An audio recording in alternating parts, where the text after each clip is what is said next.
அங்கே இருந்துக்கிட்டு குறை பேசுங்க, நீங்கள் நான் உங்களுக்கு பிடிச்ச ஆளாக கொண்டு போய் விட்டுட்டீங்க, வாங்கிட்டாங்க, இப்படின்லாம் பல சொல்லுவோம். அது வந்து தப்பான கருத்தை அது சொல்லியிருக்காங்க.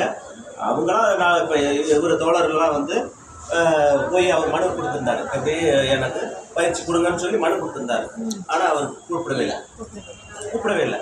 அதே மாதிரி சாமிதாஸ் கொத்தனாருங்கிறவரும் கொடுத்துருந்தாரு, அவரையும் கூப்பிடவே இல்லை. மனு கொடுத்துருந்தவங்க அவங்க போகலை. ஆனால் மனு கொடுக்காதவங்கள நான் வந்து மனுவே கொடுக்க முன்னுக்கு எனக்கு ஆட்டோமேட்டிக்காக வந்து அவங்களா கூப்பிட்டு நீங்கள் வந்து கார்பெண்டர் வேலை பார்க்குறீங்களா, அதனால் நீங்கள் வந்து கட்டாயம் வந்து இந்த பயிற்சியில் கலந்துக்கிட்டீங்கன்னா தான் எந்த சலுகையும் உங்களுக்கு கிடைக்கும் அப்படின்னு சொல்லி எனக்கு அழைப்பு கொடுத்தாங்க.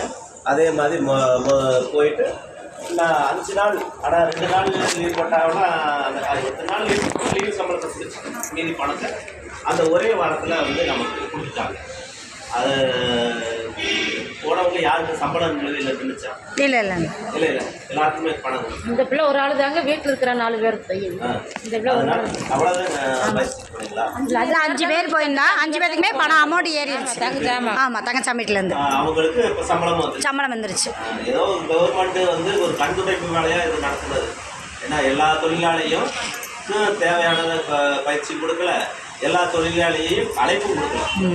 ஒரு அவங்க நான் நடத்தணும், இத்தனை தொழிலாளியை நாங்கள் பாதுகாத்தோம் அப்படின்னு ஒரு பேருக்காக அதை வந்து சேர்த்துருக்காங்க. அதனால் வந்தவங்க சந்தோஷம் அடைஞ்சிருங்க, வராதவங்க வருத்தப்பட வேண்டாம்.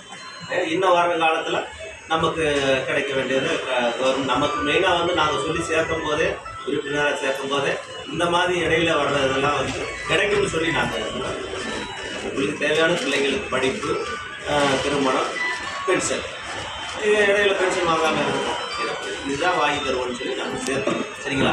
இது இடையில கவர்மெண்ட் கொடுக்குற சலுகையெல்லாம் கிடைச்சாலும் பார்த்துக்க வேண்டியதான், கிடைக்கலனாலும் என்னை திட்டக்கூடாது. அதுக்கான சந்தா நான் அப்படி எனக்கு நான் சந்தா கட்ட மாட்டேன், இவ்வளோ கொட்டி போனேன், அவன் மட்டும் என்ன தூக்கி கொடுத்தா நாங்கள் தூக்கி கொடுக்குறேன் வந்து ஊரில் பேசுவாங்க. ஆனால் அது வந்து பேசக்கூடாது, தப்பு. அப்படி தெரிஞ்சு தெரியாமல் நீங்கள் உங்களுக்குள்ளே அப்படி பேசியிருந்தாலும் அதை விட்டுருக்கு, அப்படி இது செய்யக்கூடாது. அதனால் எல்லா தொழிலாளி இப்போ ஆஃபீஸ் ஸ்டாஃபு